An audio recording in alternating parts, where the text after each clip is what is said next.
Jusqu'à 9h, Good Morning Business.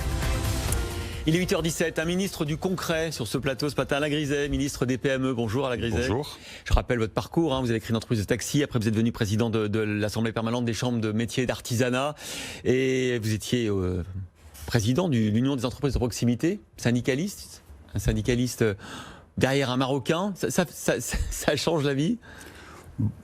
Un petit peu, même si en termes de timing, ça ne change pas grand-chose, j'ai toujours beaucoup travaillé.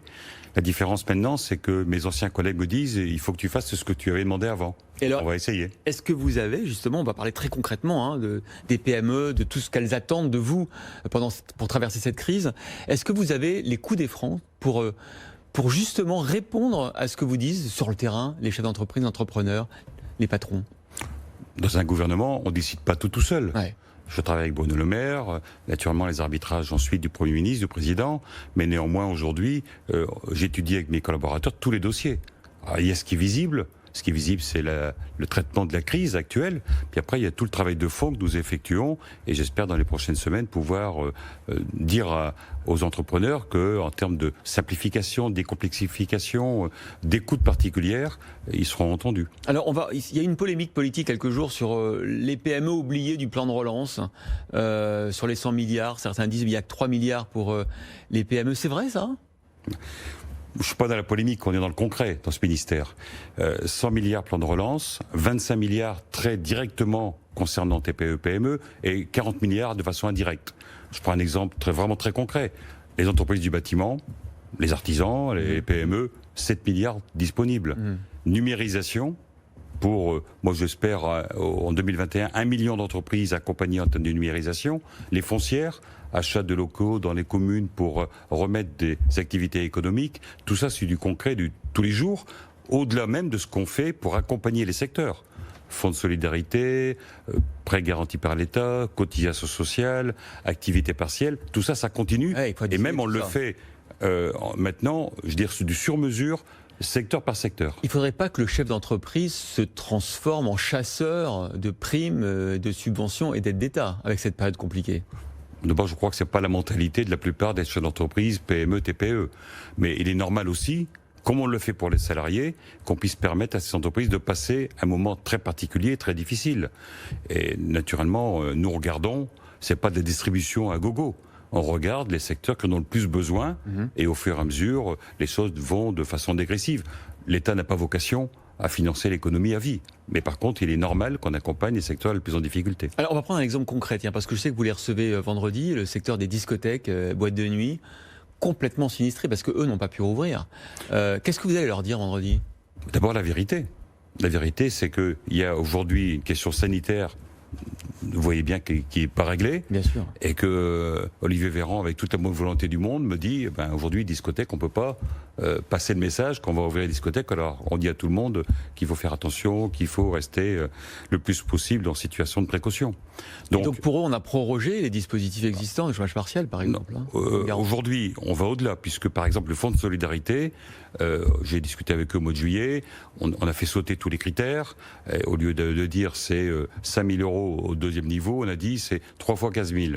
Bon, mais j'ai bien conscience que c'était un dispositif ponctuel et qu'aujourd'hui, il faut qu'on retravaille avec eux. Donc je les vois vendredi et naturellement, on va regarder avec eux de quelle manière continuer à accompagner tout en ayant bien conscience que tout ce que je pourrais dire n'est pas pour eux totalement satisfaisant. Ce sont des chefs d'entreprise à qui on dit vous ne pouvez pas travailler et qui n'ont pas les revenus qu'ils devraient avoir normalement.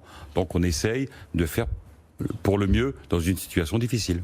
Votre mission, votre boulot dans les prochains mois, c'est de faire en sorte que cette vague que certaines voient l'arrivée de défaillances d'entreprises soit la plus basse possible et qu'on accompagne les entrepreneurs à passer ce cap. Vous pensez qu'on est trop pessimiste quand on voit certains chiffres sur les défaillances à venir ? Bon, d'abord, il ne faut pas remettre en cause la difficulté de la crise. Elle est terrible. Mais au bout du compte, la situation est un peu meilleur que ce qui avait été prévu. Vous parlez de la Banque de France, par exemple qui donne des chiffres qui sont bien meilleurs que ceux qu'on avait envisagés il y a quelques mois.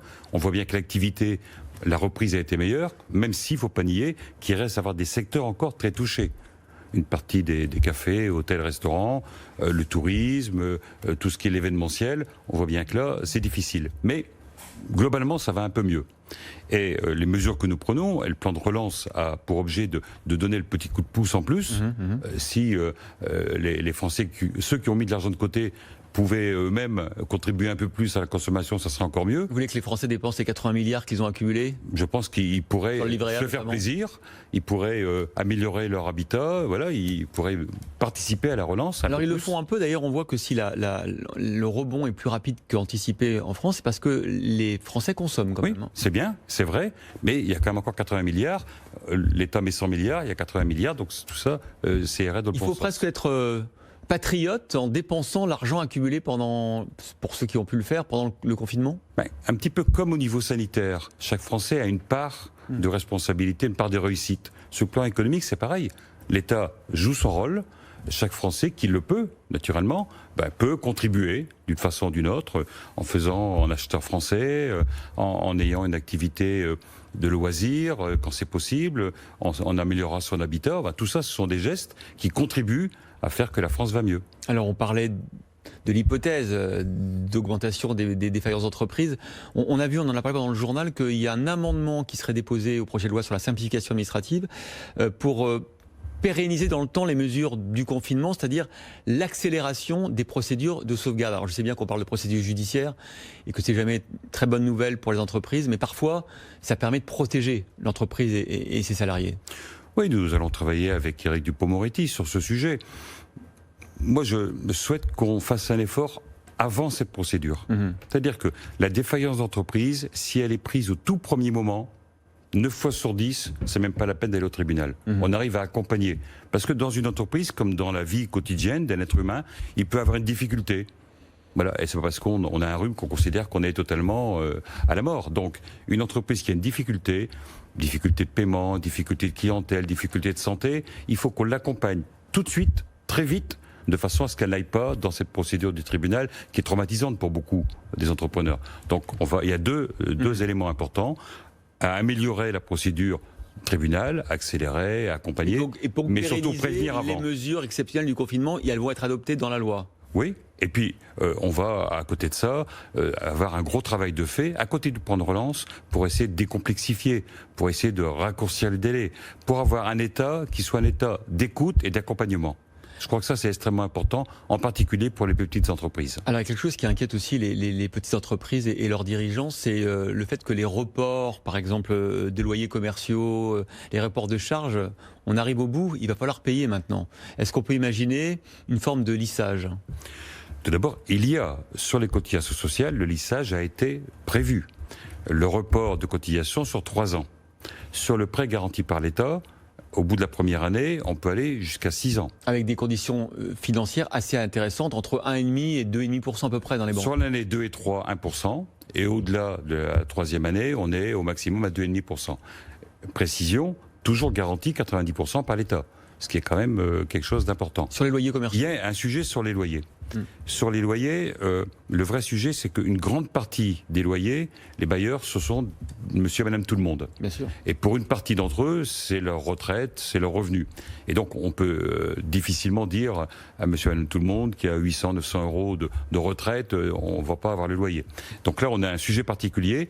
Je reçois la semaine prochaine l'ensemble des acteurs, les bailleurs, les professionnels, les représentants des bailleurs pour les particuliers, les entreprises elles-mêmes, de façon à ce qu'on regarde ce qui a été fait avant le mois de mai, c'est-à-dire que Mme Prost avait engagé une négociation. La médiatrice. Voilà, médiatrice. Nous avons demandé au préfet de regarder comment, dans les départements, la médiation se met en place. On va faire ce bilan, et en fonction du bilan, on regardera si on doit aller plus loin ou pas. On peut imaginer une forme de lissage aussi ?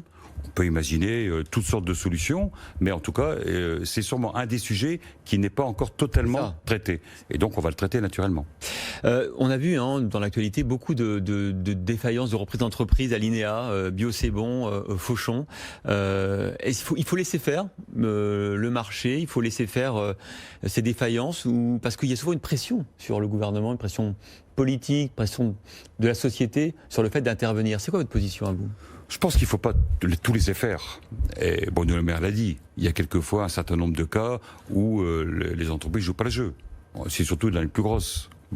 Et l'État a mis en place des dispositifs par exemple, ce qu'on appelle l'APLD, l'activité partielle de longue durée, qui permet de voir une perspective de 2 ans. C'est compliqué pour les PME, ça. Hein. Je suis vrai, mais c'est que vous parlez, c'est pas tout à fait des PME. Bon, on est plus d'entreprises quelquefois où il y a beaucoup plus de personnes. Oui, mais pour une entreprise qui a très peu de salariés, se dire d'abord quelles sont mes perspectives à 6 mois, un an, c'est compliqué.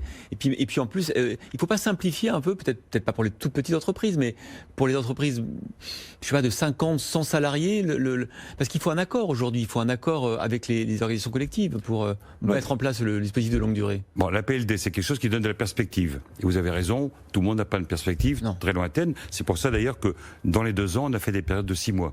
Ce qui permet comme de voir un peu plus clair. Et puis, derrière ça, sur l'accord d'entreprise, c'est vrai que pour beaucoup, lorsque une petite entreprise, c'est compliqué. Bien sûr. C'est pour ça que moi, j'ai demandé aux partenaires sociaux de regarder s'ils ne pouvaient pas, pour les PME, TPE, avoir un accord chapeau, en gros. Ah oui. De façon à ce que... vous avez répondu quoi ? Il faut qu'ils négocient. De manière à ce que toutes les entreprises puissent le faire, même si elles n'ont pas d'accord d'entreprise. Il y aurait un accord, et ensuite, il suffirait de se baser sur cet accord pour pouvoir l'intégrer.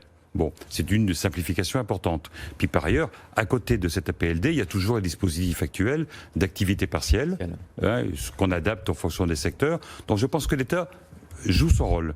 Et moi, ce que je demande, c'est qu'à chaque entreprise utilise les outils avant de dire on va fermer, on va licencier. Je crois qu'il y a aussi là un aspect responsabilité et d'image de l'entreprise par rapport aux Français qui doit être totalement importante. Merci Alain Griset, ministre des PME, d'avoir été l'invité de Good Morning Business.